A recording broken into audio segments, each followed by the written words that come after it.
মক্কার কাফেররা ভেবেছিল একটা প্রশ্ন করবে আর মুহাম্মদ সাল্লাল্লাহু আলাইহি ওয়াসাল্লাম আটকে যাবেন। তারা জিজ্ঞেস করল, তোমার আল্লাহ কি সোনার তৈরি, নাকি রূপার, নাকি তামার? তার বাবাকে, তার ছেলেকে, বংশ পরিচয় কি? তারা ভেবেছিল এই প্রশ্নে তিনি বিব্রত হবেন, কিন্তু তারা জানত না আসমান থেকে এমন 4টি আয়াত নাজিল হতে যাচ্ছে যা শুধু তাদের নয়, কিয়ামত পর্যন্ত আসা প্রতিটি ভ্রান্ত বিশ্বাসের জবাব দিয়ে দেবে। মাত্র 4টি আয়াত, ছোট ছোট, কিন্তু এতটাই শক্তিশালী যে রাসূলুল্লাহ সাল্লাল্লাহু আলাইহি ওয়াসাল্লাম বললেন, এই সূরা পুরো কোরআনের 1/3 সমান। কি আছে এই 4 আয়াতে? কেন এত মর্যাদা? চলুন পুরোটা জেনে নিই। মক্কা মুকাররামা, সেই প্রাচীন নগরী, ইব্রাহিম আলাইহিসসালাম ও ইসমাইল আলাইহিসসালামের স্মৃতি বিজড়িত পবিত্র ভূমি। এই দুই মহান নবী নিজ হাতে কাবা ঘরের ভিত্তি স্থাপন করেছিলেন। তারা মানুষকে এক আল্লাহর ইবাদতের দিকে ডেকেছিলেন। তাওহীদের বাণী এই মক্কার আকাশে বাতাসে ছড়িয়ে দিয়েছিলেন। কিন্তু সময়ের বিবর্তনে সেই পবিত্র নগরী শিরক ও মূর্তি পূজার আখড়ায় পরিণত হয়েছিল। কাবা ঘরের চারপাশে 360টি মূর্তি স্থাপন করা হয়েছিল। হুবাল, লাত, উজ্জা, মানাত এসব মূর্তির পূজা করত মানুষ। মানুষ ভুলে গিয়েছিল তাওহীদের শিক্ষা, ভুলে গিয়েছিল এক আল্লাহর ইবাদতের কথা, ভুলে গিয়েছিল ইব্রাহিম আলাইহিসসালামের শিক্ষা। অন্ধকার নেমে এসেছিল আরবের বুকে। শুধু আরবেই নয়, সারা পৃথিবী তখন অন্ধকারে নিমজ্জিত ছিল। পারস্যে আগুনের পূজা হতো, রোমে মূর্তির পূজা হতো, ভারতবর্ষে অসংখ্য দেবদেবীর পূজা হতো, চীনে বুদ্ধের মূর্তির সামনে মাথা নত করত মানুষ। ইহুদিরা তাদের ধর্মকে বিকৃত করে ফেলেছিল। খ্রিস্টানরা ঈসা আলাইহিসসালামকে ইলাহ বানিয়ে ফেলেছিল। সর্বত্র শিরকের ছড়াছড়ি, সর্বত্র অজ্ঞানতার অন্ধকার।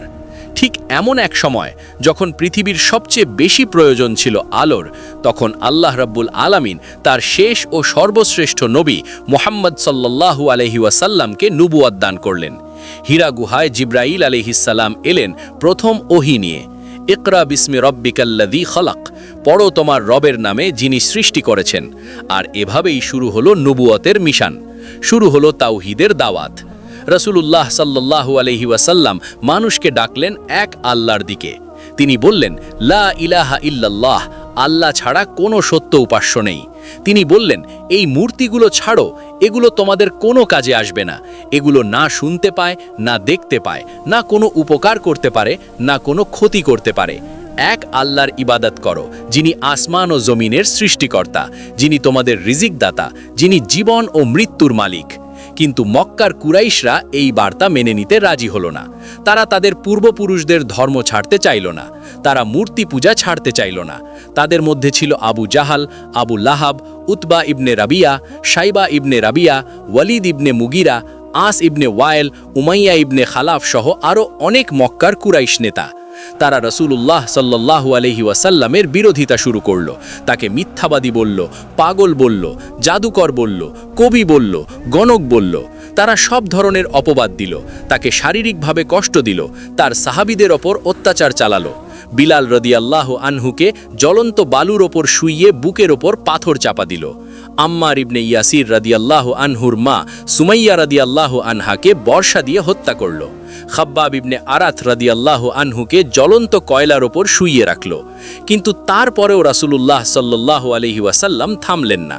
তিনি ধৈর্যের সাথে, হিকমতের সাথে, প্রজ্ঞার সাথে মানুষকে দাওয়াত দিয়ে যেতে লাগলেন। মক্কার কাফের মুশরিকদের মধ্যে বিভিন্ন ধরনের মানুষ ছিল। কেউ ছিল একগুঁয়ে, যে কিছুতেই ঈমান আনবে না। সে জানত সত্য কি, কিন্তু অহংকারের কারণে মানত না, যেমন আবু জাহাল।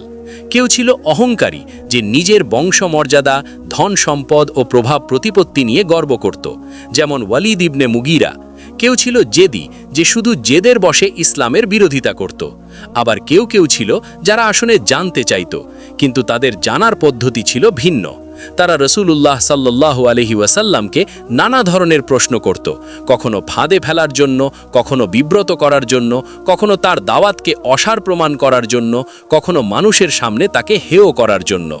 তারা বিভিন্ন সময় রসুলুল্লাহ সাল্লাল্লাহু আলাইহি ওয়াসাল্লামকে নানা ধরনের চ্যালেঞ্জ ছুড়ে দিত। কখনো বলতো, আমাদের সামনে আযাব নিয়ে আসো। কখনো বলতো, আকাশকে আমাদের মাথার ওপর ফেলে দাও। কখনো বলতো, মক্কার পাহাড়গুলোকে সোনায় পরিণত করো। কখনো বলতো, মৃত মানুষদের জীবিত করে আমাদের সামনে হাজির করো।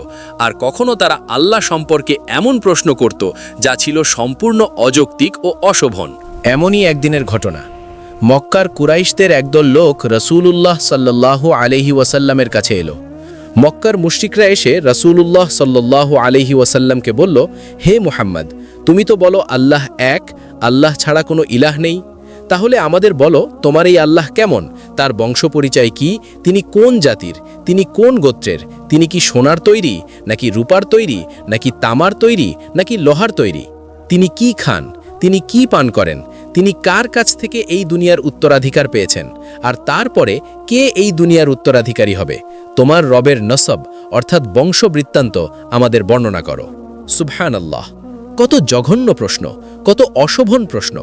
তারা আল্লাহ রব্বুল আলামিনকে, যিনি সমগ্র সৃষ্টিজগতের সৃষ্টিকর্তা, যিনি অনাদি ও অনন্ত, যিনি সকল কিছুর ঊর্ধ্বে, তাকে তারা একজন সাধারণ মানুষের মতো ভাবছিল। তারা ভাবছিল আল্লাহ হয়তো তাদের মূর্তিগুলোর মতো কোনো বস্তু, কোনো একটি আকৃতি, কোনো একটি সত্তা, যার বাবা মা আছে, বংশ পরিচয় আছে, যে কোনো বস্তু দিয়ে তৈরি।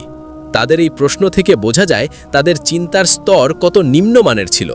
তাদের ইলাহ সম্পর্কে ধারণাই ছিল এরকম, ইলাহ মানে একটি বস্তু, একটি মূর্তি, একটি প্রতিমা। তাদের ইলাহ হুবাল ছিল পাথরের তৈরি, তাদের ইলাহ লাত ছিল পাথরের তৈরি, তাদের ইলাহ উজ্জা ছিল একটি গাছ, তাদের ইলাহ মানাত ছিল একটি পাথর। কেউ কেউ তো খেজুর দিয়ে মূর্তি বানাতো, তারপর ক্ষুধা লাগলে সেই মূর্তিই খেয়ে ফেলত। তাই তাদের মনে প্রশ্ন জাগাটাই স্বাভাবিক, তোমার আল্লাহ কি বস্তু দিয়ে তৈরি? সোনা, নাকি রূপা, নাকি তামা? কিন্তু তাদের এই প্রশ্নের পেছনে আরও একটি উদ্দেশ্য ছিল। তারা চাইতো রাসূলুল্লাহ সাল্লাল্লাহু আলাইহি ওয়াসাল্লাম এমন কিছু বলুন যা তারা ধরে ফেলতে পারবে। তারা চাইতো রাসূলুল্লাহ সাল্লাল্লাহু আলাইহি ওয়াসাল্লাম আল্লাহ সম্পর্কে এমন কোনো বর্ণনা দিন যা তারা খণ্ডন করতে পারবে বা যা থেকে তারা কোনো ভুল বের করতে পারবে। এদিকে শুধু মক্কার মুশরিকরাই নয়, ইহুদিদের একটি দলও রাসূলুল্লাহ সাল্লাল্লাহু আলাইহি ওয়াসাল্লামের কাছে এসেছিল। ইবনে আব্বাস রাদিয়াল্লাহু আনহু থেকে বর্ণিত আছে যে ইহুদিদের একটি দল রাসূলুল্লাহ সাল্লাল্লাহু আলাইহি ওয়াসাল্লামের কাছে এসে বলল, হে মুহাম্মদ, তোমার রবের সিফাত, গুণাবলী বর্ণনা করো, তার পরিচয় দাও।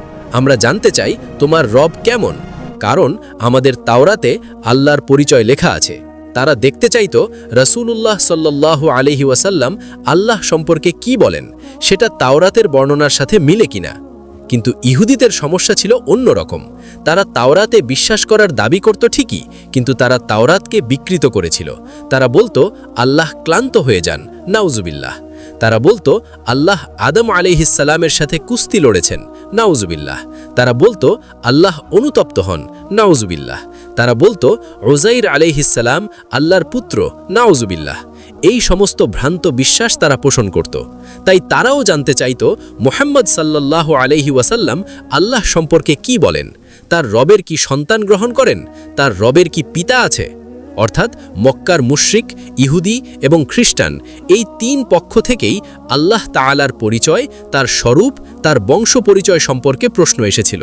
তাদের সবার প্রশ্নের মূল বিষয়বস্তু একই ছিল, তোমার আল্লাহ কে, তিনি কেমন, তার পরিচয় কি, তাকে আমাদের কাছে বর্ণনা করো, তার নাসাব বলো, তার সিফাত বলো।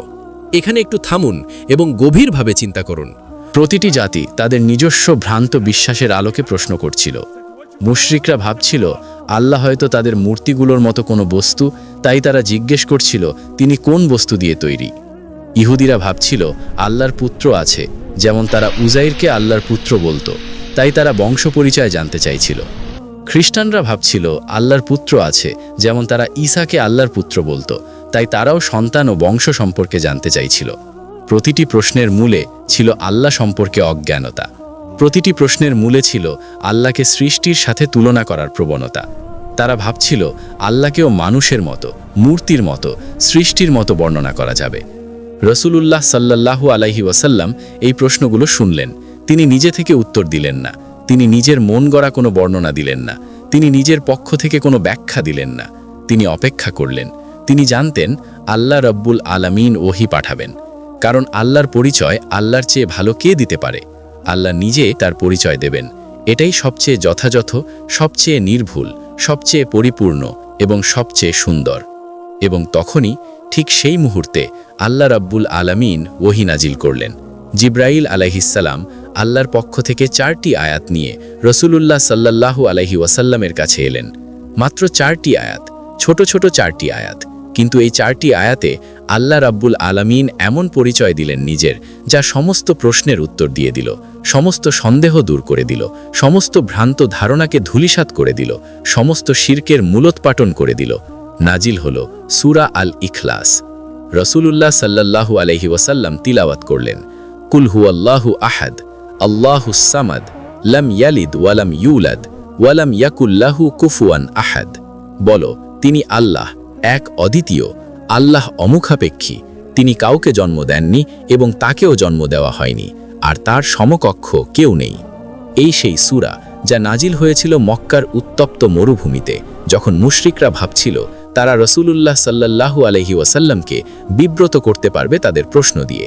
কিন্তু আল্লাহ রাব্বুল আলামিন এমন 4টি আয়াত নাজিল করলেন, যা শুধু তাদের প্রশ্নের উত্তরই দিল না, বরং কিয়ামত পর্যন্ত আসা সমস্ত ভ্রান্ত আকীদার জবাব দিয়ে দিল। ভিডিওটি ভালো লাগলে লাইক ও শেয়ার করুন এবং ইসলামের এমন আরও সত্য ঘটনা জানতে আমাদের চ্যানেলটি সাবস্ক্রাইব করে সাথেই থাকুন। দেখা হবে পরবর্তী ভিডিওতে। আল্লাহ হাফেজ।